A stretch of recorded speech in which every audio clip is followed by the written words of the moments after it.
तर जय महाराष्ट्र भावांनो, तर स्वागत आहे आपल्या एक नवीन व्हिडिओमध्ये। तर आपण आलो आहोत कंकालेश्वर मंदिरापाशी। तर आपण आतमध्ये जाणार आहोत आता। तर जवळ जायतून तर जाणार आहोत आता लगेच। तर चॅनलला लाईक करा, सॉरी सबस्क्राईब करा आणि सपोर्ट राहून द्या। अकाल मृत्यु मत काम करता जो चंडाल का काल उसका क्या बिगाड़े भक्त जो महाकाल का अकाल मृत्यु मत काम करता जो चंडाल का काल उसका क्या बिगाड़े भक्त जो महाकाल का अकाल मृत्यु मत काम करता जो चंडाल का काल उसका क्या बिगाड़े भक्त जो महाकाल का अकाल मृत्यु मत काम करता जो चंडाल का काल उसका क्या बिगाड़े भक्त जो महाकाल का।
तर भावांनो, आपण बघितलं दर्शन कंकालेश्वर बीडचं कसं काय येतं कसं काय नाही ते कमेंटमध्ये जरूर सांगा।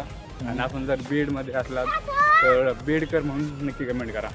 तर भावांनो, असं सपोर्ट राहून द्या आणि चॅनलला लाईक आणि सबस्क्राईब करा। पटकन करा, मिळूच दुसऱ्या व्हिडिओमध्ये सगळे करा।